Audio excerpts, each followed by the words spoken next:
Hello, welcome to the channel Why Stories. Enjoy watching. Upon learning that her husband had a mistress, the wife decided to place a bug in his car. But when she turned on the recording, she froze at what she heard. Eva stood in the jewelry store, waiting for her order. Tonight, she was going to surprise her husband with a gift he had long desired. No, there wasn't any special occasion for such a gift, but she often spoiled him with little treats simply because she enjoyed it.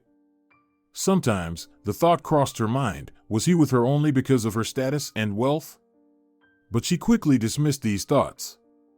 No, you can lie with words, but his eyes, full of love and admiration, couldn't lie. After receiving the precious box, Eva got into her car and dialed Max's number. Yes, my love? I was just thinking about you. I miss you terribly. I miss you too. Eva closed her eyes, imagining his arms wrapped around her body. Can you come home a little earlier? Sweetheart, I have an important meeting today. I'm afraid I'll be home later than usual. That's a shame. I'll be waiting for you at home, anyway. Of course, honey. I'll rush back as soon as I can. Eva tossed the phone onto the passenger seat and began to think. Her fingers absent-mindedly tapped a familiar rhythm, a sign that she was deep in thought. They had met at her father's anniversary celebration. He always threw lavish parties, believing that such events should be grand, so everyone could see how his business was flourishing and that he didn't have to count bottles of Bollinger Blanc de Noirs vs Vins Franceses. The anniversary was combined with the celebration of winning a major tender, so not only were family members and business partners with high-ranking officials invited, but also the company employees who had worked on the project. Max was the senior project manager. He had joined the company a year ago and had risen from an ordinary middle-level manager to department head. Eva had heard his name a few times. Her father liked discussing business and employees with her mother, but she had imagined Max as a bald, 40-year-old man with a bit of a belly. There were toasts and congratulations, with each guest trying to outdo the other in speeches and gifts. Eva had only come to the party for her mother's sake. Lately, she and her father hadn't been getting along very well. He treated her like a commodity that needed to be sold for the highest price. For the past 6 months, he had been strongly suggesting that Eva consider the son of one of their investors, Matteo. Ugh, even his name was off-putting. Unlike others in their circle, Eva didn't flaunt her wealth, fully understanding that everything she had was thanks to her parents. She didn't like loud gatherings, nightclubs, or trendy parties, preferring the quiet of her room and a good book. She was studying to become an architect, a passion her father had instilled in her by taking her to construction sites from the age of 5. Her room was filled not with fashion magazines, but with her sketches. And now she sat there, in a foul mood, half listening to this Matteo, who had been deliberately seated to her left, and feeling utterly bored. Then she saw him, the man of her dreams. He was walking toward their table, smiling. Smiling and looking straight at her. Even when their eyes met, he didn't look away. I decided to congratulate you personally, Vicente. On behalf of our entire department, please accept this modest gift, Max said, handing over a bottle of Braze of Glenlivet Speyside. It was her father's favorite whiskey, and he happily accepted the wooden box, patting the young man on the back. You know how to please, Max, he said. Max smiled in response, kissed her mother's outstretched hand, and turned to Eva. My daughter, Eva, her father said with a broad smile, showing how proud he was of his beautiful daughter. Nice to meet you, Max said, taking her extended hand, and it seemed to her that he held his lips on her hand just a moment longer than decorum allowed. She quickly pulled her hand back and blushed. Max stepped away, but throughout the banquet, she kept searching for his gaze. And whenever their eyes met, which happened quite often, Eva could physically feel how he caressed her with his gaze. Matteo was buzzing in her ear, talking about his new car, which he, of course, had bought with his father's money, while Eva was just waiting for the official part of the evening to end and for the dancing to begin. Finally, the last toasts were made, the men loosened their ties, and the women went to powder their noses. Music began to play, and Matteo asked her to dance. Officially, she had come with him, so Eva couldn't refuse. If you lower your hand below where it should be one more time, I'll cause a scene, Eva hissed into Mateo's ear. Oh, Eva, stop acting like a prude. Whether you want it or not, you and we're just another contract signed by our parents. And do you even want this? Well, you're a beautiful woman, and I doubt your father will skimp on supporting you. It works for me. Well, it doesn't work for me. Eva stopped in the middle of the dance floor, pushed his hands off her waist, and spun around sharply. Oh. Sorry. Eva bumped right into the solid wall that was Max. A vivid image flashed through her mind, his strong arms pulling her slender body against his hard, muscular chest.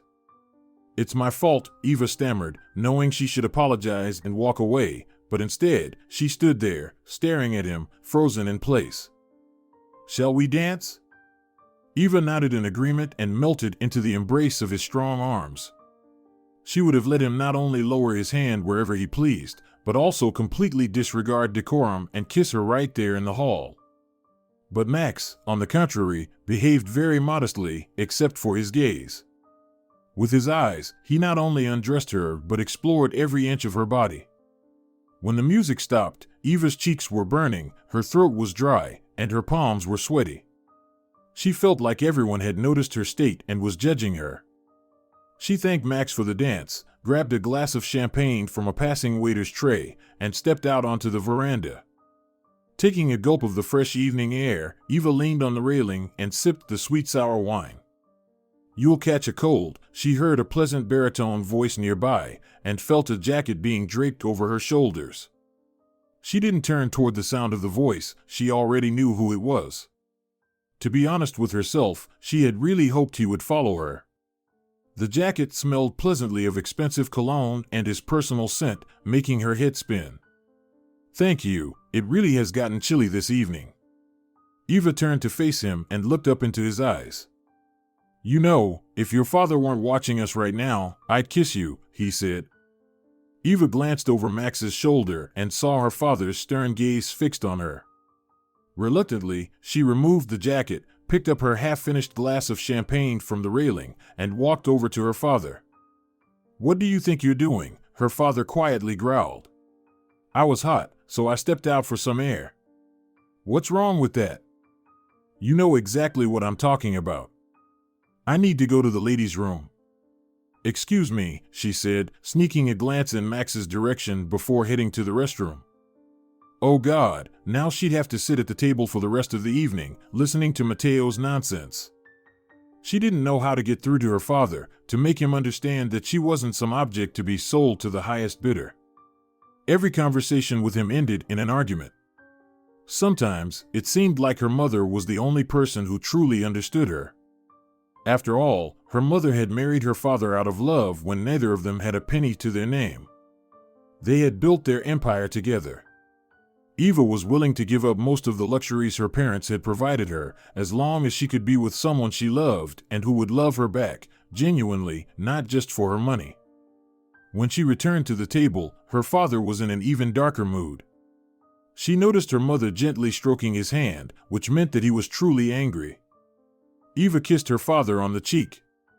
Despite all their disagreements, she loved him very much. She smiled at Mateo and started chatting with her mother about their upcoming vacation to Spain. Oh, I'm so exhausted. How about you, darling? Isabel asked as he helped her remove her wrap. Tonight was wonderful, dear, and it's all thanks to you. Thank you. Yes, Mom, everything was perfect, Eva said as she kicked off her shoes. Her feet ached from the heels, which she rarely wore, preferring more comfortable footwear. The menu was exquisite, and the musicians were great. I'm sure people will be talking about this evening for a long time. Isabel smiled modestly at the praise. She had been preparing for her husband's birthday for nearly a month, from choosing the restaurant and menu to the color scheme of the flower arrangements. She knew everything had to be absolutely perfect. Eva wished her parents good night and retreated to her room. She wasn't tired at all. Max's face lingered in her mind, and she remembered every touch during their dance, his tender gaze, which felt as though he wasn't just looking at her, but touching her. If only he weren't her father's subordinate, but the son of some businessman, her father would have insisted on their acquaintance, even though she was supposedly promised to someone else. My God, what futile ideas, and in the 21st century, no less. In the morning, she woke up in a bad mood, sleep-deprived, and already angry at her father, but determined that she would talk to her parents over breakfast and give them an ultimatum. Either she chooses her husband with her heart or she leaves home.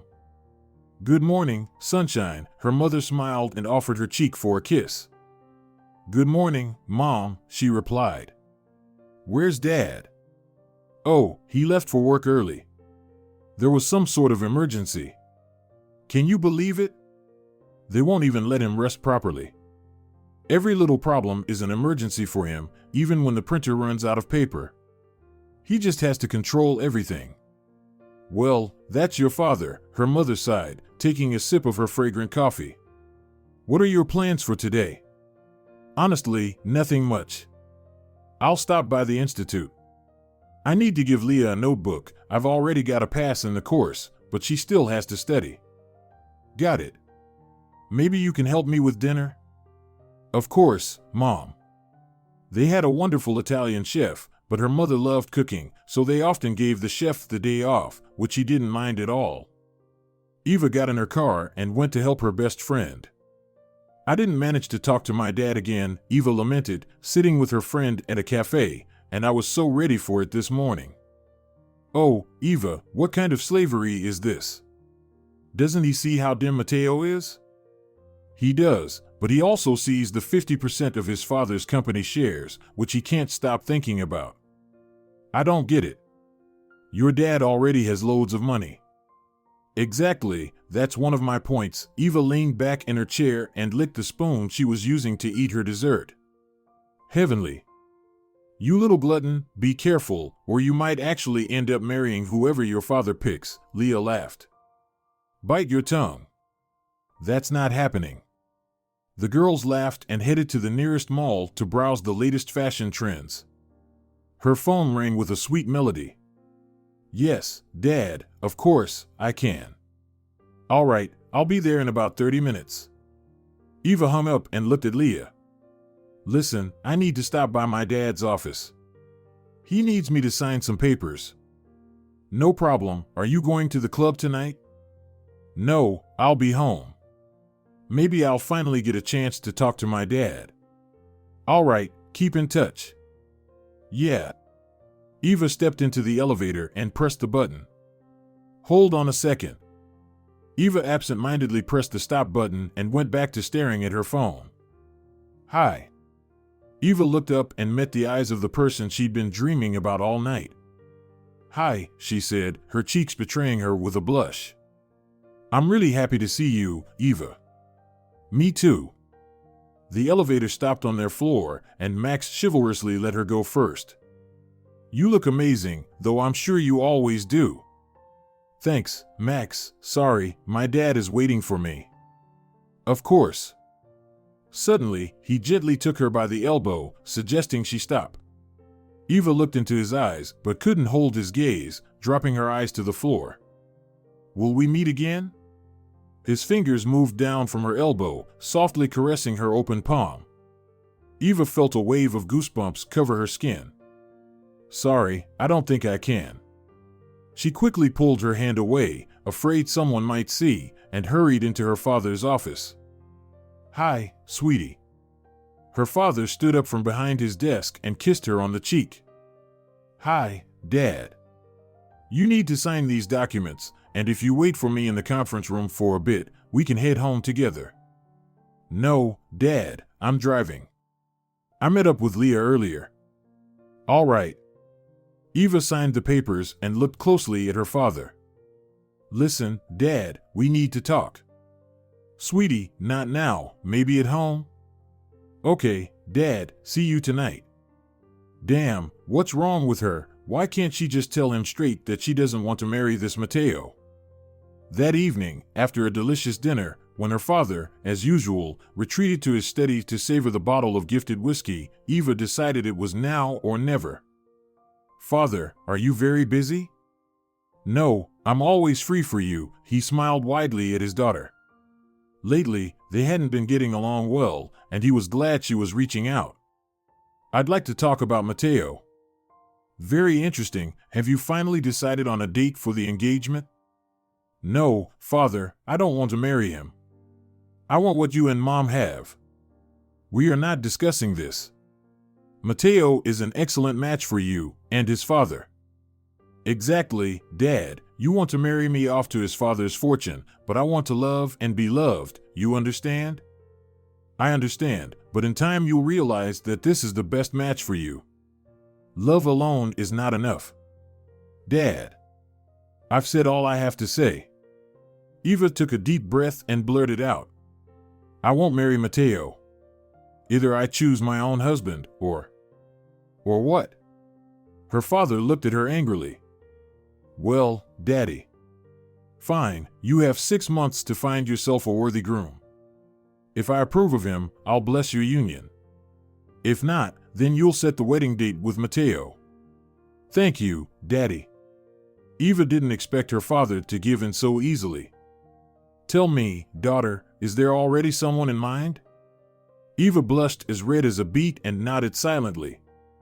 She suddenly remembered how her body had reacted to Max's touch, how his gaze caressed her face. Well then, your mother and I will be happy to meet him. Oh, no, Dad, not so soon. You yourself said that choosing a husband should be done very carefully. She kissed her father on the cheek and rushed off to her room. Finally, she had gotten through to him. 6 months, a whole 6 months. Of course, she had many male acquaintances, and many of them showed her affection, giving hints of wanting more than friendship, but she hadn't considered any of them as husband material. The only time she seriously thought about wanting more than what she currently had was with Max. It was such a shame that she couldn't give him her number. Now, who knows when and under what circumstances she would see him again. Eva sighed in disappointment and decided that no matter what, she would organize the next meeting herself. She was completely taken aback when, that morning, coming down for breakfast, she saw Max sitting at the dining table, chatting animatedly with her mother. Both her mother and Max turned at the sound of her footsteps. Good morning, sweetheart. Your father isn't feeling well, so this young man brought him some documents so he can work from home. I decided to treat him to my special coffee, her mother explained as she, as always, offered her cheek for a kiss and seated Eva next to her, directly across from Max. Good morning, Eva, you look as stunning as ever. You two know each other? Her mother asked, surprised. We met at my father's anniversary, Eva quickly responded. Max nodded in agreement. Well, that's wonderful. I'll go check if your father has taken his medication. He's buried himself in papers and seems to have forgotten everything else. Her mother left the table and headed to her father's study.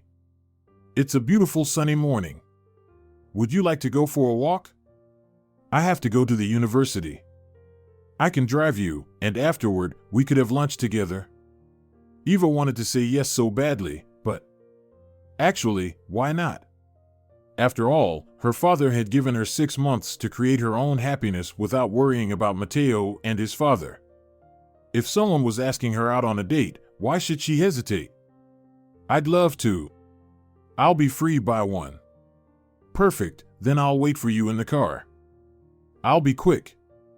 And please say goodbye to your mother for me. Of course. Eva watched Max leave, took a bite of her croissant, and rushed to her room to get dressed. He had an expensive car, which meant her father paid him well if he could afford such a ride. And if her father paid him well, it meant he respected him as a professional. She had heard her father talk about him many times while speaking with her mother. She just hadn't realized he was talking about such a handsome, even attractive man. I'll pick you up at 1, Max's voice interrupted her thoughts. All right, Eva replied with a charming smile. I'll be waiting. Oh, how slowly the minutes dragged on. She was ready to turn all the clocks in the world forward to make the time for their meeting come sooner. Eva, what's going on with you? I've asked you 3 times how your conversation with your father went, and you're just silent. Leah wrinkled her little nose and furrowed her brows. Sorry, I was lost in thought. So? Leah, you won't believe it. Everything turned out even better than I planned, and I didn't even have to give my father an ultimatum. I've been given carte blanche, I can choose my own husband, and I already know who I want in that role. Wow, just yesterday you didn't even have a boyfriend. Have you been hiding your romance from your best friend? No, Eva laughed. There's no romance yet, but I really want there to be. At my father's anniversary, I met this guy. Tell me. I'd rather show you. He's picking me up after class today. Oh, really? I think I'm in love. Well, now I really want to see him. The girls giggled and headed to the classroom for their next lecture. Time had never dragged on so slowly as it did in the last 30 minutes before Eva's meeting with Max. Finally, the professor said goodbye to the students and left the room. Eva jumped up from the bench as if she had been yanked up, grabbed Lee's hand, and rushed towards the exit. Hold on, silly, notebooks. Leah called out as she grabbed her things on the go. Let's go. Right before the exit, Eva stopped, adjusted her hair, and walked out the door as if she had gracefully strolled from the classroom the whole time, not rushing at all. Max was standing in the parking lot, holding a huge basket of roses. I see it all, Leah whispered. Go get him, girl, I approve. Leah gave a friendly wave and headed towards her own car. Hi, Eva said, unsure of what to do with her hands, fiddling nervously with her bag strap. These are for you. Max handed her the basket, and Eva grabbed it like a lifeline. Thank you, that's very sweet, but I don't like roses. What do you like? Lilies and daisies. Good to know. For some reason, everyone assumes women must love roses. Oh God, Eva, what are you even saying? She scolded herself. Shall we go? Yes. Eva sat in the front seat and placed the basket on her lap. It was incredibly awkward. It was large and bulky, blocking both Max and the windshield. She felt like a bull in a china shop as she tried to get comfortable. Let me move this to the back for now, Max said, smiling as he moved the basket to the back seat. I was thinking of taking you to a restaurant, but with this weather, it would be a shame to stay in the city. How about a picnic? That sounds like a great idea. Perfect, let's go. Max started the car and navigated through the city streets. Eva sat quietly, sneaking glances at him. He drove confidently, weaving between cars and taking shortcuts through alleys to avoid traffic. For some reason, neither of them felt like talking, and Eva soon closed her eyes without realizing she had fallen asleep, worn out from a restless night filled with dreams where Max was the leading man. She woke up when she felt someone gently stroke her cheek. Sorry, a strand of hair fell on your face. I just wanted to move it. Did I sleep for long? Eva asked, her eyes locked on Max. His face was so close to hers, she could feel his breath on her skin, and at that moment, more than anything, she longed for a kiss. Max leaned in a few inches closer and softly pressed his lips to hers. His kiss was tender, as if he was savoring the sweetness of it, and it wasn't until Eva's hands wrapped around his shoulders, pulling him closer, that he gave in to his passion. Later that night, lying in her bed, Eva couldn't quite grasp how it had all happened. If someone had told her that she would make love in a car with a man she barely knew, she would have laughed in their face. But today, she couldn't say no because her soul, her whole body, was screaming yes, yes, yes. And she didn't even need to say it, Max understood everything. Afterward, they lay in each other's arms for a long time on the leather seats of his car, the cool leather soothing their heated bodies. Shall we go for that picnic? Max kissed her lightly on the nose, his hand grazing her chest. Yes, let's go. I'm starving. Max reached for their clothes, handed Eva her dress and bra, making her blush again. This was my first time, like this, in a car, don't get the wrong idea. Eva, darling, everything's fine. You made me the happiest man in the world. Eva stared at him with wide eyes. Did she just imagine it, or did he really call her darling? It felt awkward to ask, but she hoped she hadn't misheard. The cheese was exquisite, the wine delicious, and she was lying with her head resting on Max's chest, squinting from the bright sunlight hitting her face. "Let's get married." Eva almost sat up, startled by Max's unexpected words. "But we've only known each other for a few hours. A few days. And does love really need to be measured by time?" "No, it doesn't." Eva leaned against Max again and closed her eyes, this time from pure happiness. It was so simple. They met, fell in love, and decided they couldn't live without each other. This is how it should be, not marrying someone just because her father approved. "Tomorrow, I'll ask Vicente for your hand." "I'm not sure my dad will approve of our marriage," Eva said quietly. "I've heard about your planned engagement, but you don't love that guy, right?" "No," Eva turned to look Max in the eyes, "and yes, I agree to marry you." Max hugged her and pulled her close to his broad chest. "I'm the happiest man in the world." "And I'm the happiest woman." Eva kissed Max on the nose and nestled into his neck. That evening at dinner, Eva remained quiet, but her mother couldn't miss the happiness shining in her eyes. "Sweetheart, you're glowing." "I'm just in a really good mood." "Wonderful. Have you fallen in love?" Her father paused, looking up from the meat he was cutting into tiny pieces, and glanced between his wife and daughter. "Is that true?" Eva hadn't planned on telling her parents about her and Max's decision to get married yet. Max's proposal felt spontaneous, emotional. She wanted to see his actions first, whether he'd really talk to her father before bringing it up. But her heart was bursting with joy, and she couldn't keep it to herself. "It's true, Dad, and tomorrow he's coming to ask for my hand." Her mother gasped and looked over at her father. He set down his utensils and gave Eva a serious look. "So, you've decided to marry the first man you met just to avoid marrying Mateo?" "No, we love each other." "Then why am I only hearing about this now, about you having a boyfriend?"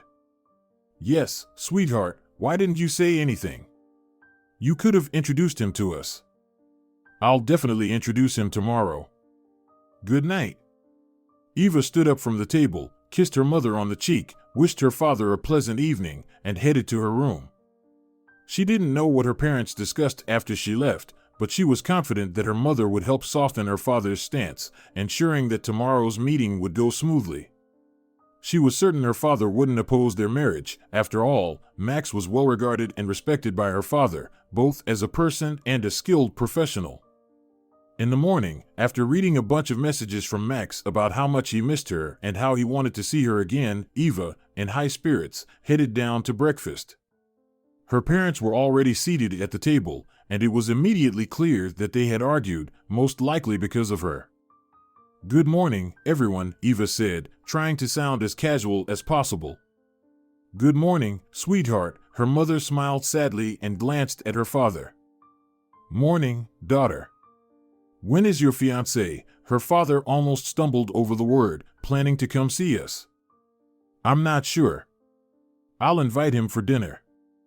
"Perfect, I'll make your favorite roast," her mother quickly said, smiling warmly at her daughter. Eva took a sip of coffee and got up from the table. She had no appetite, and all she wanted was to leave and not return until evening, preferably not alone. Max could definitely smooth things over. She stepped out of the house and dialed Lee's number. "Hey, are you headed to the university?" "Yeah, where else would I be?" "Great. I've got amazing news. I'm getting married." "What?" "Yup, I'm on my way. I'll meet you and tell you everything." The day passed in pleasant anticipation. Eva kept responding to the constant stream of texts from Max. He kept telling her how much he loved her, how he missed her, and how badly he wanted to hold her tightly. They decided to meet right in front of the house and walk in together. "Mom, Dad, this is my boyfriend." Eva stood in the doorway of the living room, arm in arm with Max, smiling happily. Max, her father, was taken aback to see his employee as his daughter's choice. "Good evening, Vicente." Max stepped forward and shook her father's hand. "Isabel, you are as charming as ever," he said as he bent down to kiss her mother's hand. Eva stood slightly aside, watching as her future husband, following all the rules of etiquette, reintroduced himself to her parents, this time as her fiancé. "Why are you all standing there? Come to the dining room, dinner is getting cold." Her mother smiled warmly at Max and nudged her daughter toward the door. Come on, wash your hands and sit at the table. Vicente, stop standing there like a statue and open the wine." She was delighted that Max had turned out to be her daughter's choice. Her husband often spoke highly of Max's accomplishments at work, and she knew that Vicente valued him greatly as an employee and respected him as a person, which worked in Eva's favor. All that was left was to convince her husband that Max was a good match for their daughter. After all, one day, he would have to pass the reins of the company to Eva's husband, and Max was far more promising in that regard than Mateo, who would most likely squander the multimillion-dollar fortune rather than increase it. Liza smiled at her own thoughts. She was happy for her daughter, who had found happiness despite her father's expectations.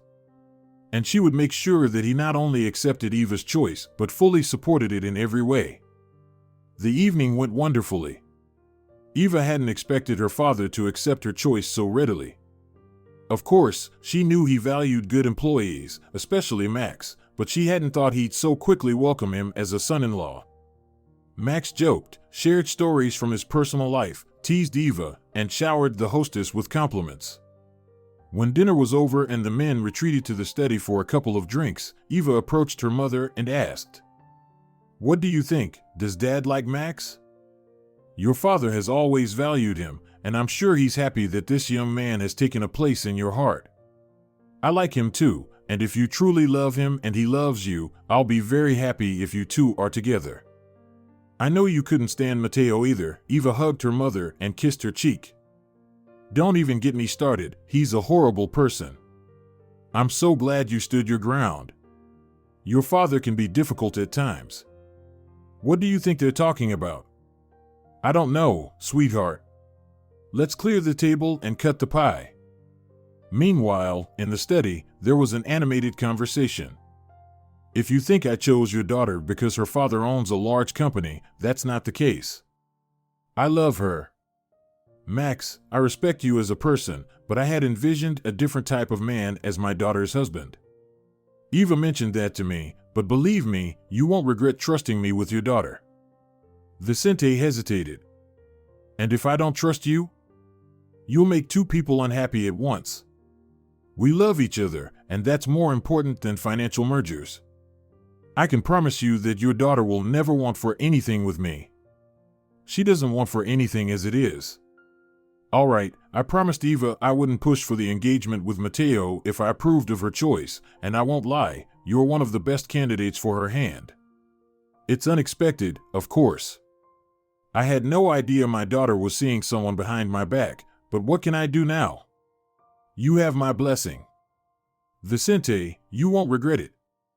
The most important thing is that Eva doesn't regret it, because if I find out she's unhappy with you, you will regret it. That will never happen." "Well, I sincerely hope so. But there is one condition." Max looked his future father-in-law straight in the eyes. "I will be drawing up a prenuptial agreement. I've already told you that I love your daughter, regardless of how much she or her father has in their accounts. I really hope that's true, young man." Later, they all drank tea together and discussed the upcoming engagement. Eva's mother insisted that such a formal event should be well prepared, while the young couple hurried to choose a date. Her father, lost in thought, barely contributed to the conversation and responded absent-mindedly. Max was seen off well after midnight. "Mom, I'm so happy."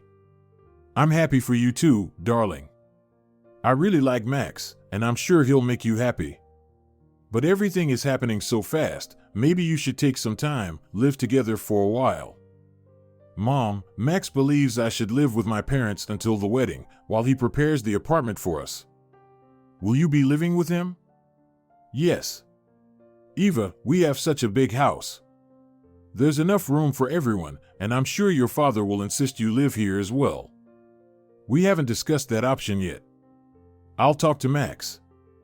A month later, they officially announced their engagement, and 2 months after that, they got married. Of course, there were rumors. Some said that Max had gotten the boss's daughter pregnant and was forced to marry her, while others claimed Max was after her dowry. But Eva paid no attention to any of it. She was happy, and that was what mattered most. Her father gave them a luxurious 4-bedroom apartment in the city center, settling the issue of where they'd live. He was in no rush to promote Max at work. Before getting to know Max as a son-in-law, he had considered such a possibility, but now he didn't want to fuel any further gossip. He decided to wait until the fuss over the quick wedding died down and kept a close eye on Max as a potential successor. For 6 months, Eva enjoyed marital bliss. Max literally carried her in his arms, spoiled her, and protected her like a porcelain doll. Her father began to trust Max and slowly prepared him for a leadership role.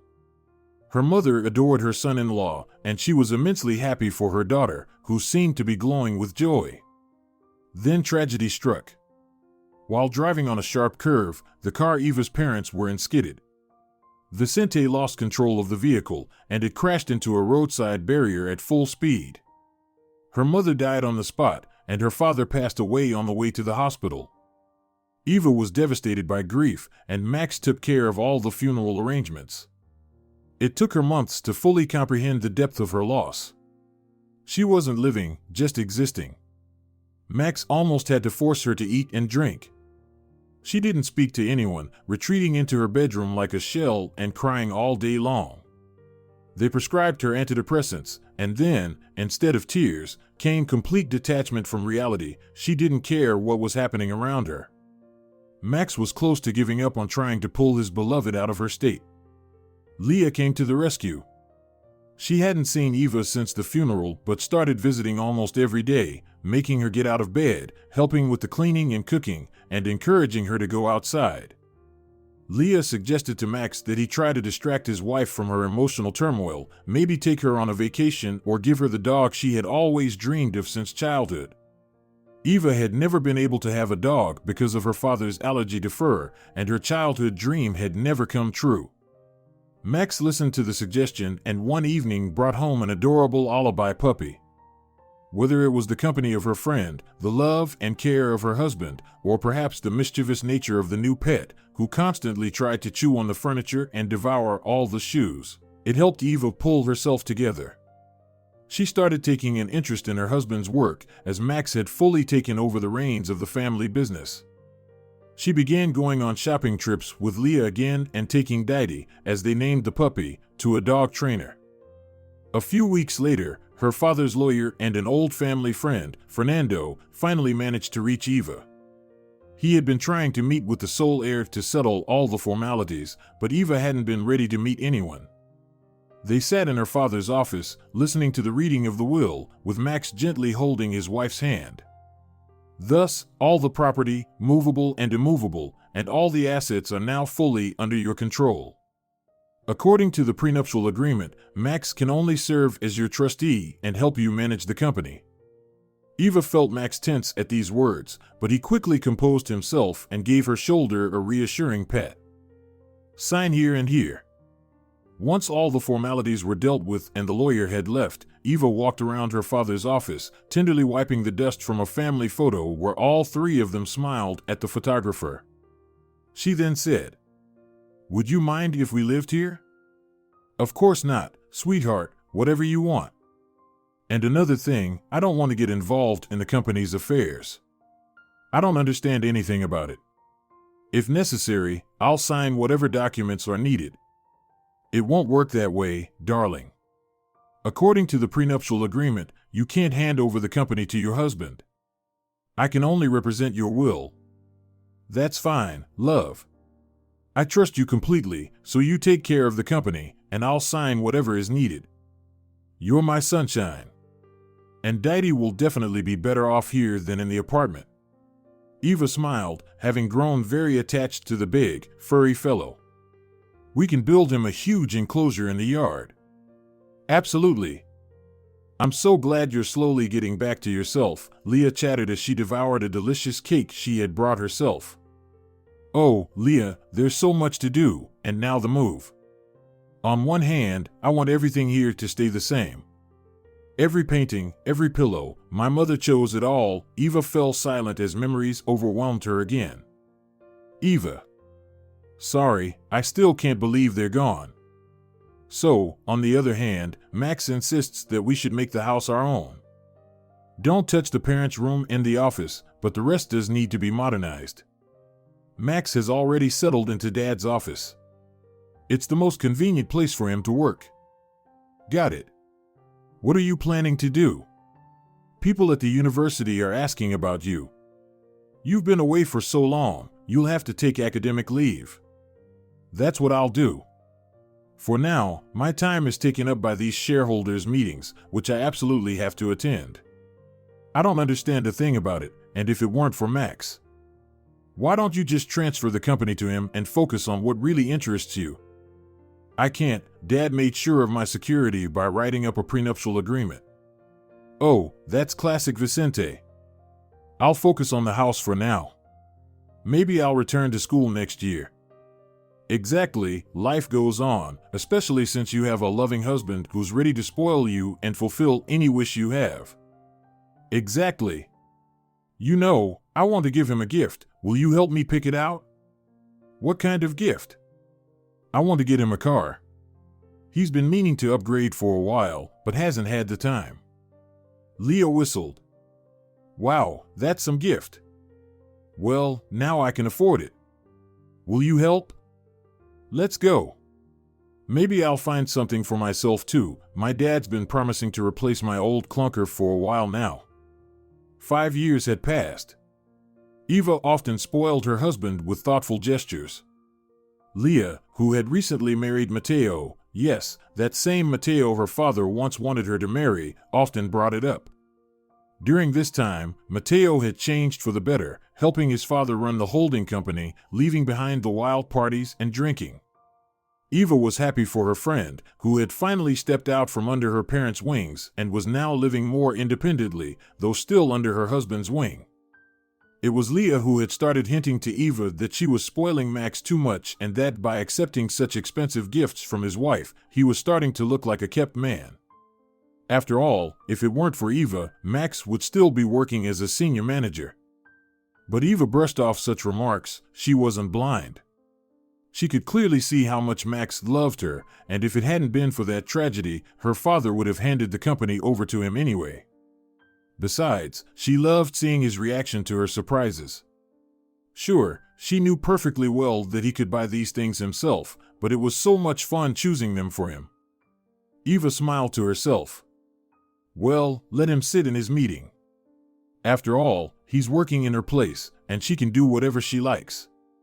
She never did finish her degree, fully dedicating herself to creating their family nest. This arrangement suited both of them. He managed the family business, and she spent the family money making their life more comfortable. Eva was starting to worry. It was around 10 in the evening, and no meeting ever lasted this long. Her father used to stay late at work, but he was always home by 9. Lately, Max had been staying late more and more often. She had written it off to him, not fully adjusting to the company's pace yet, still figuring out how everything worked. It was one thing to be an employee following orders, but it was a completely different story when all the responsibility for making decisions rested on you. But he couldn't possibly be working this late. She dialed her husband's number, and the phone rang several times. Come on, pick up, Eva whispered to the invisible listener. Max finally came home closer to midnight. Eva had fallen asleep on the couch in the hallway, waiting for him to return from work. She heard his careful footsteps and raised her head. Sorry, I didn't mean to wake you. You were sleeping so sweetly. Where have you been? I stayed late at work, darling. There's so much paperwork, so much to go through. Were you working alone? Eva asked, her tone displeased. Of course, alone. Well, no, the security guard was still on duty. I see. Eva stood up, adjusting her robe. Dinner's already cold. I can heat it up in the microwave. I ordered pizza at work. I'm not hungry. Oh, okay. Shall we go to bed? Yes, of course. Eva followed him to the bedroom, completely forgetting about the gift she had carefully wrapped and placed on his pillow. "What's this?" "Oh," Eva blushed, "I wanted to surprise you, but you ruined it by being late." "Sorry, love. It wasn't on purpose."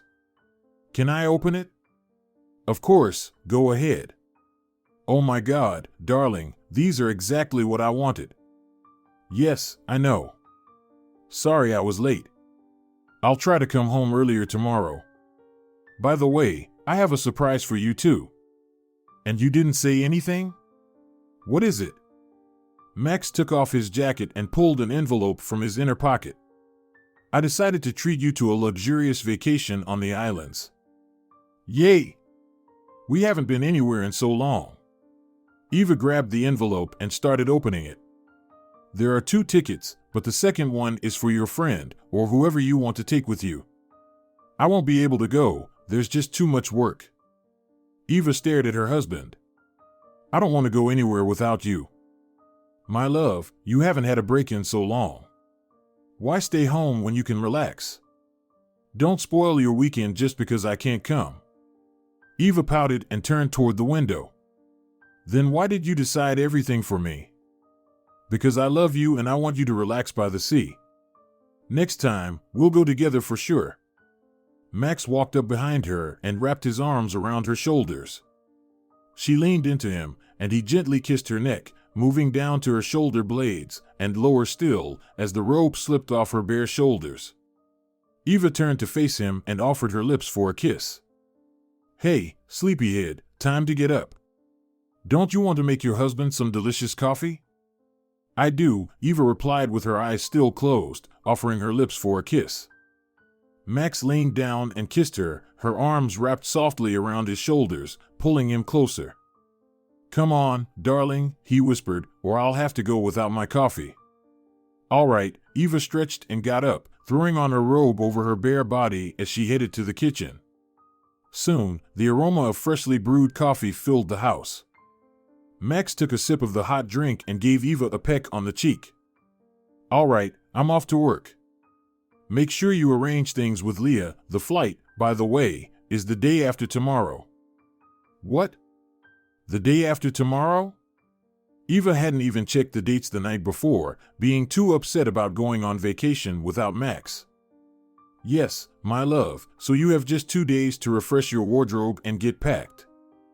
I don't understand how you can be so calm about sending your wife on a vacation alone," Eva said playfully. "What if I decide to have a little vacation romance?"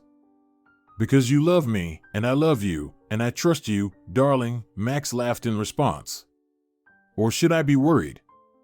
"Of course not. Now go, or you'll be late." "All right, see you later. I'm not sure when I'll be back, but I'll call you." "Okay, turns out I have a lot to do anyway.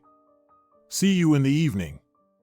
After walking the dog, Eva called Leah, explained the situation, and, with her friend's agreement, set off for some shopping. Getting ready for a vacation was her favorite way to pass the time. The 2 days flew by like an hour, and before she knew it, Max was already loading the suitcases into the car, joking with Leah and explaining to their clumsy dog that the owner would be gone just for a little while. "All right, sweetheart, have a great trip and relax better than anyone," Max said as he stood by the passport control, hugging his wife. "Bye, don't miss me too much." "Won't have time to, tons of work piled up," Max joked. "All right, goodbye." She kissed her husband on the cheek, wiped the lipstick mark with her finger, then walked over to Leah, and together they waved to Max. "Oh my God, Eva, what a beautiful place!" Leah exclaimed, lying on a sun lounger and sipping a cool cocktail through a straw. "Yes," Eva replied dreamily, pure bliss. 10 days of vacation flew by quickly. They returned tanned, happy, and full of pleasant emotions and impressions. Before they left, they had agreed that Lee's husband, Mateo, would pick them up. Eva had simply texted Max that they had landed and she would be home soon. Leah chatted nonstop during the drive, recounting how they stumbled upon a giant sea turtle, while Eva remained quiet, eager to get home to her husband. She missed him terribly. As they neared her house, a text from Max came through. Sorry, I can't pick you up, stuck at work. I'll come home early. Rest up. Eva's spirits sank a little. She had a whole suitcase full of gifts and was eager to give them to Max. No way was she going to wait this time. She'd drop her bags, change clothes, and head to the office. Yes, that's exactly what she would do. Max is in a meeting. The young secretary almost jumped out of her seat when she saw Eva. Hello, Eva. She looked flustered and unsure of what to do. On one hand, the owner of the company stood in front of her. On the other, her direct boss had strictly forbidden anyone to disturb him. And she knew why. The secretary felt her cheeks flush with embarrassment. Eva, please wait. I'll let him know you're here. Nonsense. I'm sure I won't be interrupting. Eva, her voice wavered. Max isn't alone in there. The blood drained from Eva's face, and she stared at the young girl as if she were a ghost. Repeat what you just said? He isn't alone. The secretary finally decided that the company owner was more important than her deceitful boss, who had long since stopped hiding the fact that he entertained his lover during work hours, fully aware that his wife never visited him at the office. I'm so sorry. Eva turned sharply, walked to the door, and was about to fling it open with a loud bang when she paused, hearing the sound of a woman's laughter and her husband's voice. You didn't see me, she told the secretary. Got it? Yes, Eva, understood. Thankfully, she got into the elevator alone. Her father had loved space, which is why his office occupied the topmost floor and was the only one there, the office, the meeting room, and a huge winter garden. By the time the elevator delivered her to the spacious lobby on the ground floor, it was impossible to tell what emotions raged inside her. Outwardly, she was perfectly calm.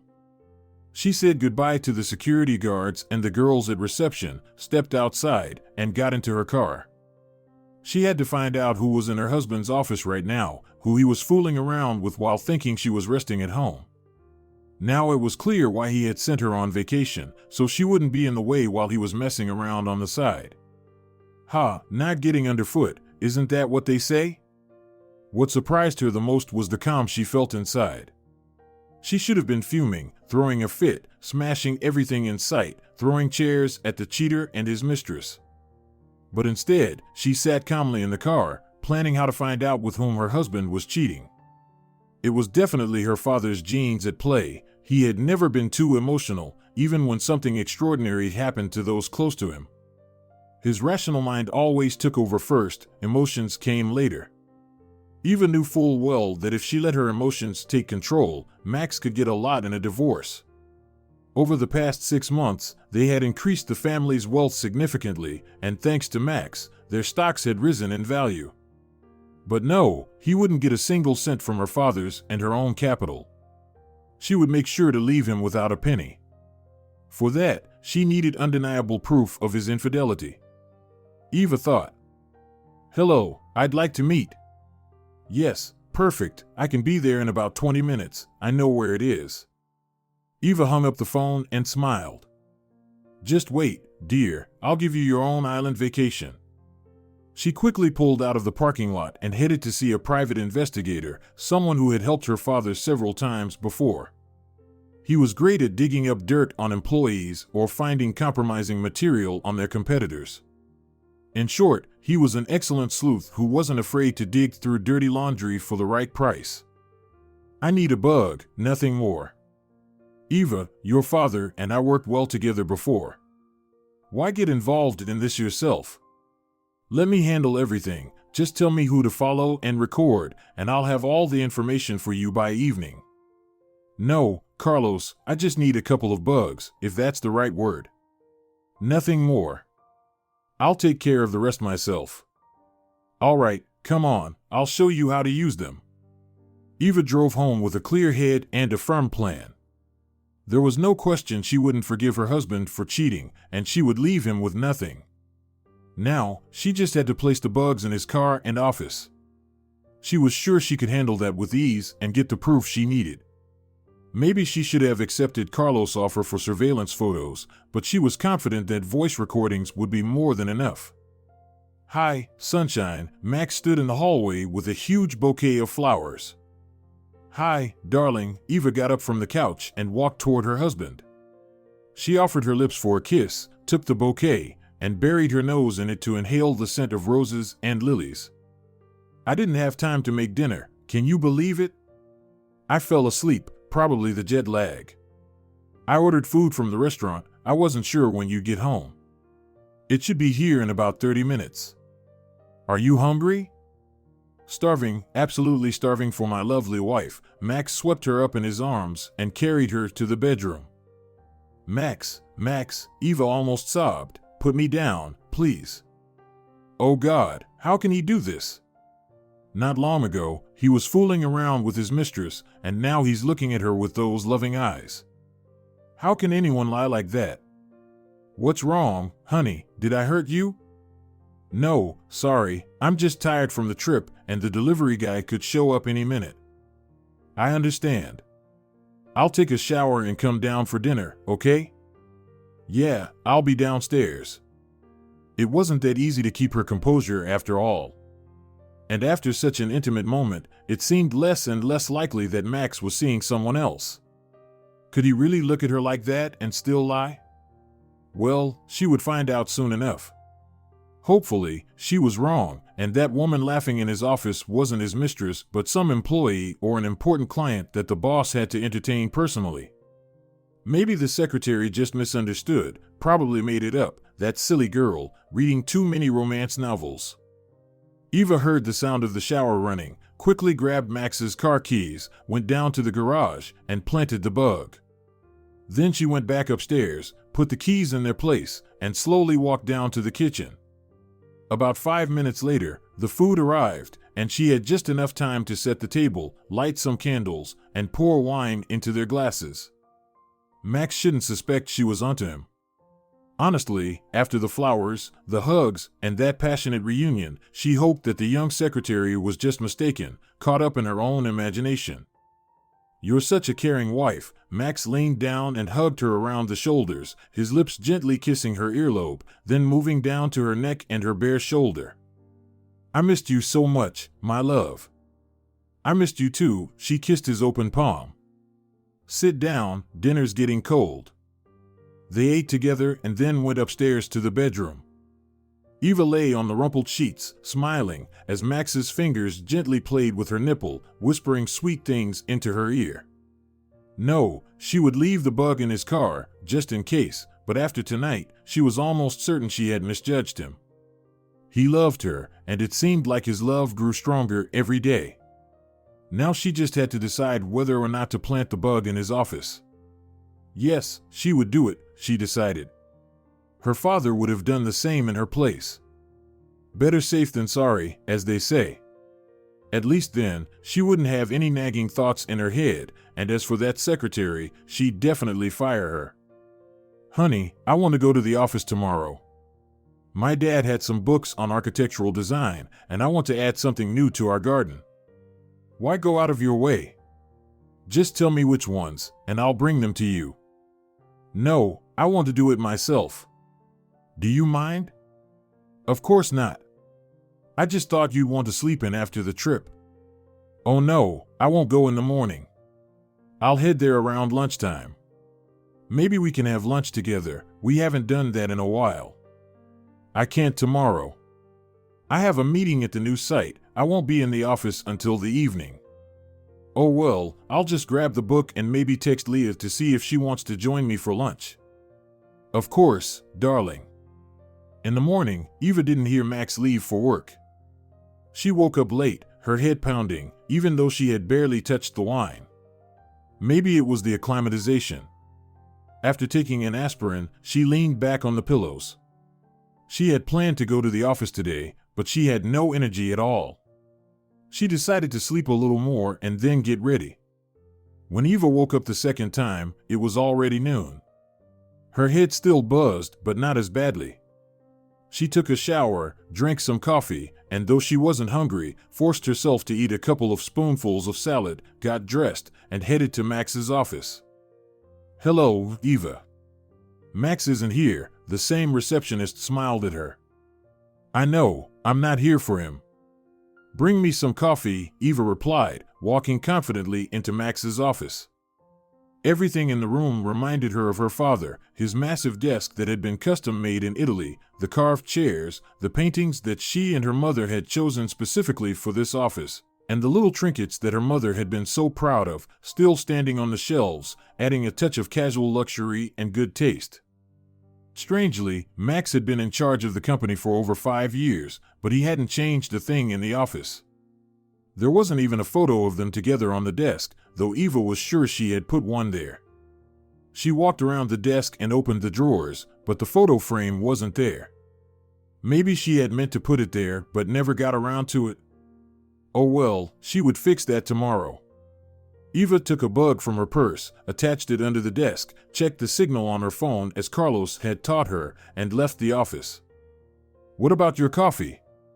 The receptionist almost ran into Eva. Drink it yourself. Oh, and by the way, you're fired. Eva pressed the elevator button without even glancing at the stunned girl. That was the right move, no need for her to spread nonsense. Last night had been wonderful. If her husband had a mistress, he wouldn't have acted the way he did. Women can always feel it when they're being replaced, and Eva was loved too much for Max to treat her that way. She got into her car and drove toward Lee's house. They had agreed to have lunch together, especially since yesterday Leah had accidentally taken one of her suitcases, so she needed to pick up her things. Ugh, how had she forgotten about the surprises for Max? She'd been so upset that all the thoughtful gestures had slipped her mind. Well, she'd make up for it tonight. Parking the car outside Lee's house, she rang the doorbell. Come in, quickly. Are you in a rush? No, my manicurist is here. The seawater didn't do my nails any good. Eva glanced at her own hands. She really needed a salon visit too. Listen, I'll just grab the suitcase, and we can chat another time. Honestly, my head's been hurting all day. Of course, sorry, I totally forgot we were going to have lunch. It's fine, Leah. Eva got back in her car and called Max. If he was going to be late, she could take some time to pamper herself. The phone rang for a bit, then a cold, automated voice told her that the subscriber was unavailable or out of network coverage. She wondered where this project was and what kind of place had no phone service at all. Eva had only driven a short distance from her friend's house when she found the app she needed and turned on the connection. At first, all she heard was static and crackling, but then the sounds came through, and her heart sank, aching as it started to bleed. In her husband's car, it was clear that he was making love. She could hear a woman's sighs, the rustling of clothes, and Max's voice, whispering sweet nothings to someone he called kitten, bunny, and fox. Not a hamster, huh, Eva muttered bitterly. Hearing everything happening in the car was excruciating, but she needed solid proof of his infidelity. Sighs alone wouldn't be enough. She could endure it for a little longer, waiting until they finished and started talking, which they would have to eventually. 10 agonizing minutes later, it was over. Eva sat there the whole time, staring at her phone and crying. It was so painful to hear, listening to the words she thought were hers alone being given to someone else. Word for word, the same passionate declarations, the promises of love forever, the same compliments. It was unbearable, disgusting. She wanted to scream into the phone, to let them know she was there, listening, and knew everything. You're insatiable today, darling, the woman said. I thought we wouldn't even leave the bed, but right here in the car. I missed you. I hadn't seen you all night. And then that nag, running off to the office. I had to find another hotel, ours was too close to the office. How many times have I told you to find us a cute little apartment? We could meet there. No, it's too risky. God forbid someone finds out. I'll find one then. Anastasia, drop it. Just be patient for a little longer. It'll all be over soon. How much longer? How much longer do I have to wait? I've been living someone else's life for more than 6 years. When is your wifey finally going to kick the bucket? It doesn't work that fast. You told me yourself that the powder has a cumulative effect. And I only gave her the first dose yesterday. Fine, I'll wait a bit longer. Drop me off at that store. I'm going to spend some of your darling wife's money. She won't go broke. Eva felt hot and rolled down the window for some fresh air. My God, not only was her husband cheating on her, but he had been doing it for 6 years. That meant he'd known this woman even before he met her. Who was this woman? What did she mean to Max? And what did Eva mean to him? Had she ever meant anything? My God, they were planning to poison her. And what did Anastasia mean by spending her money? Did Max have secret accounts, siphoning off company funds? No, she had to find out, and fast. Eva dialed the number of the family lawyer. He would surely know whom she should contact to investigate Max's financial dealings. She was so deep in thought that she didn't immediately realize that the bug signal had been interrupted by a phone call. Hi, darling. Have you had lunch yet? Yes, I was just about to head home. Perfect. I managed to finish early today. I want to spend time with my beautiful wife.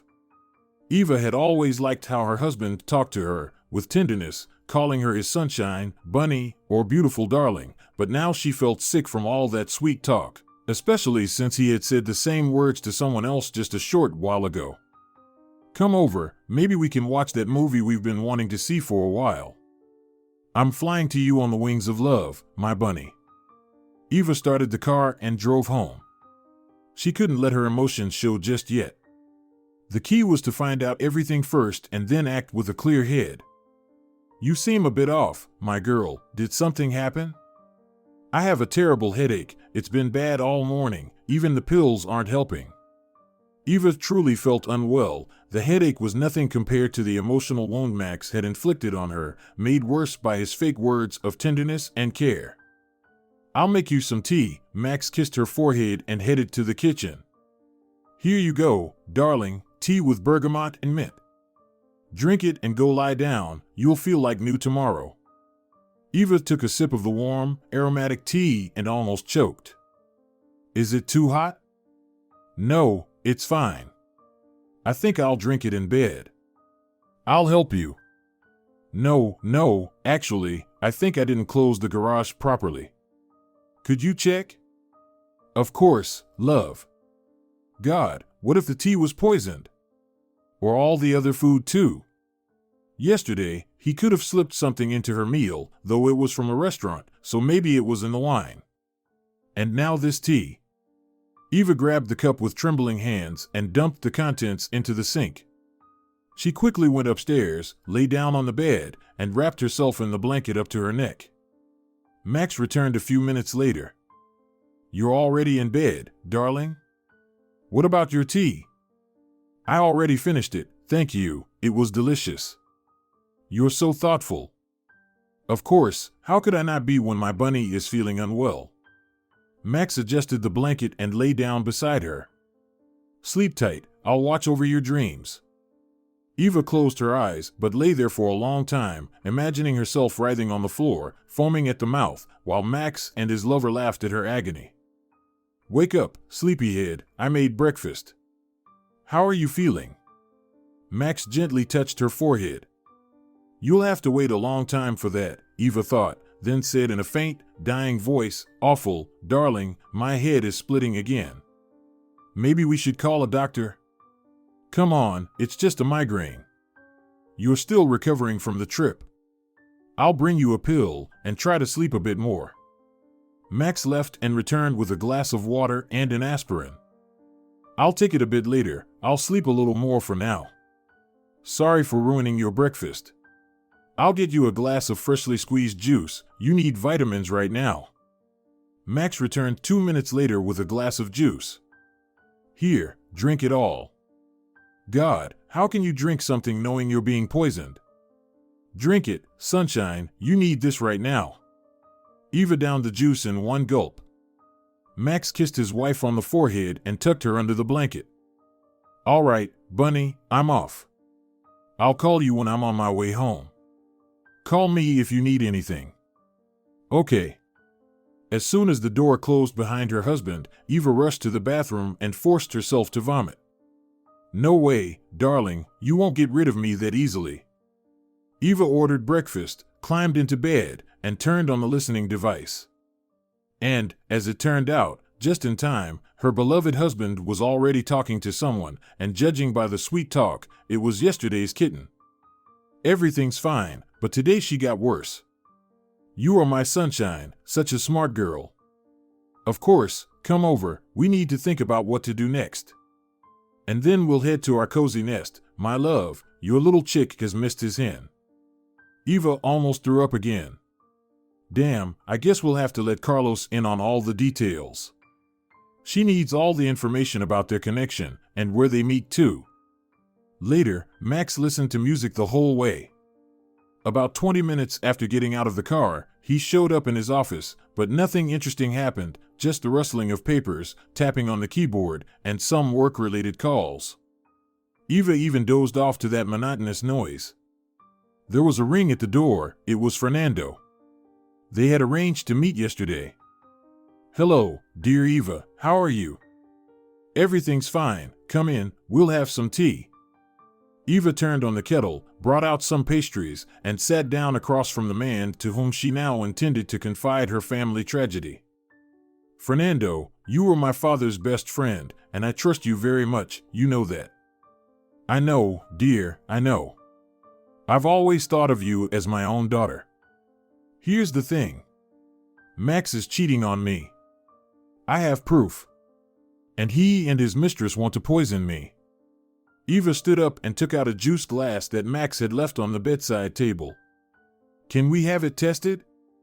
Eva, are you sure about what you're saying? This isn't just infidelity, these are accusations of premeditated murder. I'm not sure, but I really want to find out. Will you help? I will. Fernando took the glass from Eva, which she had put in a bag, opened his briefcase, Eva couldn't remember him ever going anywhere without it, and placed the glass inside. Eva, if you're right in your suspicions, it's dangerous for you to stay near this man. Don't worry, Uncle Fernando, I've got everything under control, really, she squeezed the old man's hands. I won't let them hurt me. They've picked the wrong person. I'll find out everything about that woman and file for divorce. By law, he can only get your assets after your death, that's clearly stated in the prenuptial agreement. I personally helped your father draft it. Max knows this very well. You don't have the right to sell the company or give it away, not even to your husband. And from what I understand, he really wants to get his hands on it. I forgot the most important thing. I need to know if Max could have been funneling company funds into his own accounts. I understand, Eva. I'll start looking into everything right away and keep you updated. But please, be careful. I will. Eva saw her guest out and turned on her phone again. If that woman was supposed to show up, now would be the time. The sounds of typing, work-related conversations. Eva poured herself more coffee and took a bite of the pastry, which was safe to eat, having been delivered with breakfast. You have a visitor. Well, why are you standing there? Let her in. The girl's voice was unfamiliar. It seemed Max had quickly found a new secretary. Strange that he hadn't asked what happened to the previous one. Hello, darling, came the voice of Max's mistress. They're probably hugging and kissing, Eva thought as she listened. Here, you'll give her this instead of aspirin. Just a little bit, and your wifey will simply fall asleep and never wake up. What if they find the drug in her blood? Nothing. Didn't you say she's already been taking antidepressants? A couple of drops of alcohol with those pills, and it's over. Just make sure she drinks more often. Set up a romantic evening, the woman chuckled, you know how to do that. I should have done the same thing I did with her father. The company would have been mine by now. You were lucky back then. She wasn't in her right mind and didn't push for an investigation. Plus, bribing that investigator helped too. We could have repeated it. She's got no one but me. If that idiot hadn't forced me to sign the will, he'd still be walking this earth with his wifey. Eva felt so sick, emotionally and physically, that she slid off the chair. So, Max had been involved in her parents' deaths. The accident wasn't random. Max had killed her father and mother. God, why didn't she push for an investigation back then? She had been devastated by grief, and it was Max who talked her out of it, saying he would handle it himself. Fernando had tried to convince her otherwise at the time. Eva forced herself to stand up, poured herself a glass of water from the tap, called a taxi, and headed to Fernando's office. This recording would be enough to put her dear husband behind bars for a long time. I'll be there soon. Is that okay? Of course, Eva, it's okay. But I haven't even arrived yet. I went to the lab. The test results should be ready in about an hour. Great, we'll find out together then. Here, listen, on this recording, Max confesses to my father's murder. Eva handed him the phone and pressed play. Where did you get this recording? I planted a bug in his office when I was trying to catch him cheating. You realize that's illegal. He killed my parents.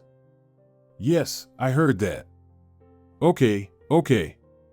We need to handle this properly so this recording becomes direct evidence, not just circumstantial. Can you transfer it to a flash drive? Yes, I can, but I'll need a computer. Go ahead, use mine. Would you like something to drink? No, thanks. I think I'll have one, though. I need to process all of this. And Eva, maybe you should stay at my place for a while. I'll spend the night at my friend's place, wait for the test results, and then I'll go. While Eva was transferring the recording, Fernando got a call. All right, young lady, it turns out they were giving you butalbital. If taken repeatedly, it can cause severe headaches, and when combined with, say, opioids, it can lead to death. We don't know exactly what other pills they were planning to give you, but this alone is enough to charge them with attempted murder. And if we can get your recording admitted as legal evidence. Can we do that? We can. Now, head over to your friend's place. I'll take care of everything and make a few calls. You'll let me know, right? Of course, dear. Eva decided not to bother her friend and checked into a hotel. She drank a few glasses of wine, turned off her phone after telling Fernando she was going to sleep and that she'd call him tomorrow. She dreamt of her parents. They were relaxing on the shores of the Atlantic Ocean. Little Eva was running across the white sand, laughing. Her parents walked hand in hand, smiling happily at each other. Eva woke up drenched in cold sweat. She took a shower. It was too early to order breakfast, too early to call Fernando. The clock showed just 5 a.m., but she knew she wouldn't be able to sleep again. Somehow, she managed to pass the time until 8 a.m., then went downstairs and ordered coffee. She turned on her phone, which buzzed with notifications. There were about 100 missed calls from Max, along with messages in which he sweetly asked where she was. Then the texts became more frantic, and by midnight, the calls started. Well, let him worry, Eva thought. His time to worry about her was running out. The phone rang. It was Leah calling. What the hell is wrong with you, turning off your phone? Max went crazy. He's been searching for you through all our friends, and this morning he was about to go to the police. I couldn't sleep half the night. Damn, Eva, what the hell? Let him go. If he doesn't find her, she'll come to him herself, Eva chuckled. What are you talking about? Ah, never mind. Where are you? Everything's fine, don't worry. I'll be back this evening and I'll explain everything. Are you sure everything's okay? Yeah. Listen, if Max calls, just tell him to go to hell. Got it. I figured you two had a fight. Just let him know you're alive. He was worried sick yesterday. I will. All right, see you later. Eva barely hung up the phone when it rang again. This time it was her husband. Eva, where have you been? Max, dear, don't worry. I stopped by an old friend's place yesterday, and we had a little too much to drink. I got so tired that I fell asleep. Sorry about what happened. The most important thing is that you're okay. I'll be home soon, darling. I'm heading out now. See you this evening. And please, sweetheart, don't ever do that again.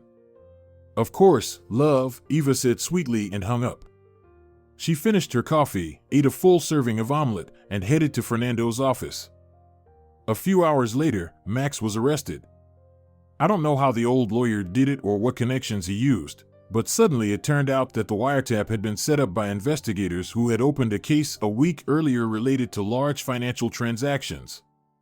During the investigation, they uncovered undeniable evidence of the murder from 5 years ago and the intentional harm inflicted on Eva herself.